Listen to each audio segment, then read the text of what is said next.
लगता है देश में बाबाओं का किस्सा खत्म होने का नाम ही नहीं लेगा। अब देखिए ना, एक तरफ बागेश्वर बाबा को लेकर चर्चाओं का बाजार खत्म नहीं हुआ था कि अब एक और बाबा का नाम सुर्खियों में आने लगा है। ये बाबा वो नहीं जो कि कई सालों से सन्यासी हों और फिर बाबा बन जाएं, बल्कि ये तो वो हैं जो पहले किसान थे, उसके बाद किसान से नेता बन गए और उसके बाद अब ये अपना आश्रम खोलकर बाबा कानपुर करौली बाबा बन गए। अब इतनी बार जो चमत्कार करते हैं, ऐसे बाबा का दावा है कि उनके चमत्कार से लोगों को फायदा होता है। लेकिन एक शख्स ने कथित तौर पर उनसे कह दिया कि आपके चमत्कार से तो मुझे कोई फायदा नहीं हुआ। फिर क्या था? आरोप है कि इन बाबा के बाउंसरों ने भक्त को पीट दिया और पीटने के बाद भक्त ने पुलिस में मामला दर्ज करा दिया। तो बाबा सफाई दे रहे हैं कि पिटाई जैसी कोई बात ही नहीं हुई।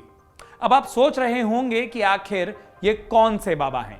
तो आइए आपको इन बाबा का नाम और इनके किस्से बता देते हैं। ये बाबा हैं करौली बाबा। गलत मत समझिएगा, ये नैनीताल वाले नीम करौली बाबा नहीं हैं, बल्कि कानपुर वाले संतोष सिंह भदौरिया उर्फ करौली बाबा हैं। जब ये बाबा किसान नेता थे तब इनकी पहचान संतोष सिंह भदौरिया के तौर पर थी, लेकिन पिछले कुछ सालों में इनकी पहचान करौली बाबा के तौर पर बन गई है।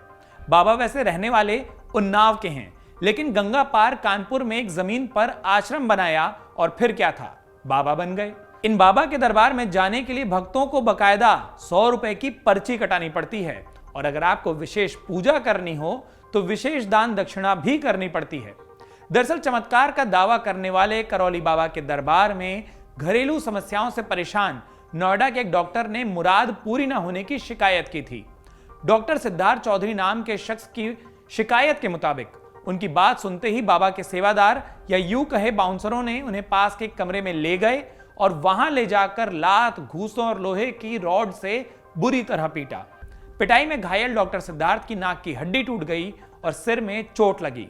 इसके बाद डॉक्टर ने बाबा के खिलाफ एफआईआर करा दी और उस एफआईआर के बाद से ये बाबा चर्चा में आ गए हैं। अब आपको इन बाबा की कहानी बता देते हैं। किसान नेता से नेता और नेता से बाबा बनने का संतोष सिंह भदौरिया उर्फ करौली बाबा का इतिहास भी बड़ा दिलचस्प है। 90 के दशक में संतोष सिंह कई घटनाओं में गंभीर धाराओं में आरोपी थे। इसके बाद उन्होंने धीरे धीरे किसानों का नेता बनकर अपनी पैठ बनाने का काम किया। इस दौर में संतोष सिंह भदौरिया पर जमीनों को कब्जा करने का आरोप भी लगा। किसान नेता महेंद्र सिंह टिकैत के संपर्क में संतोष सिंह आए और किसानों के मुद्दे पर काम करने लग गए। फिर किसानों को पुलिस की हिरासत से छुड़ाने के आरोप में ये जेल चले गए, लेकिन जेल से जैसे ही ये बाहर आए ये बेहद लोकप्रिय हो गए। किसानों के बीच लोकप्रिय होने के बाद संतोष सिंह भदौरिया यूपीए सरकार में केंद्रीय मंत्री रहे श्री प्रकाश जायसवाल से नजदीक आ गए। जायसवाल ने उन्हें कोयला निगम का चेयरमैन बनाया और उनको लाल बत्ती मिल गई और यहां से किसान नेता का नेता बनने का सफर शुरू हुआ। लेकिन यह सफर लंबा नहीं चल पाया। यहां पर भी विवाद हो गया तो निगम से हटा दिए गए। स्थानीय स्तर पर संतोष सिंह ने राजनीति में अपने पैर जमाने की खूब कोशिश की, लेकिन सफलता नहीं मिली। जब राजनीति में सफलता नहीं मिली तो संतोष सिंह भदौरिया अचानक गुमनामी में चले गए और जब उनकी वापसी हुई तो नेता से बाबा बनकर, वो भी करौली बाबा के नाम से, और शुरू कर दिया अपना आश्रम। अब बाबा के आश्रम के बारे में बताते हैं।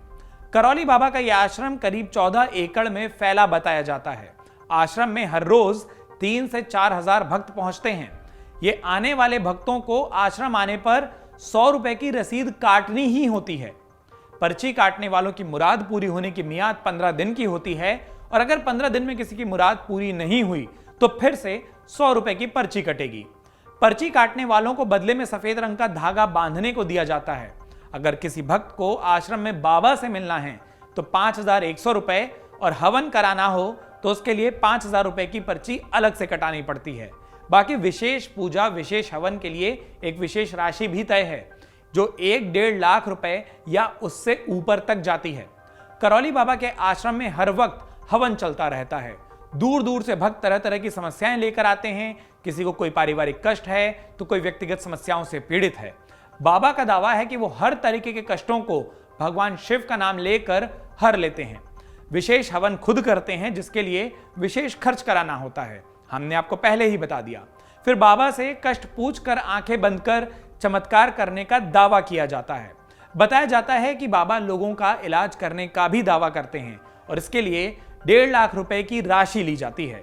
अब देखना यह है कि करौली बाबा के ऊपर जो एफआईआर हुई है वो कहां तक जाती है और क्या इस एफआईआर से बाबा गुमनामी के अंधेरे में दोबारा तो नहीं जाते और या फिर जेल की सलाखों के पीछे। डाउनलोड करें अमर उजाला ऐप और पाएं खबरें लगातार। अगर आप ये वीडियो YouTube पर देख रहे हैं तो हमारे चैनल को सब्सक्राइब करें और बेल आइकन को दबाना ना भूलें। अगर आप Facebook पर ये वीडियो देख रहे हैं तो हमारे पेज को लाइक करें।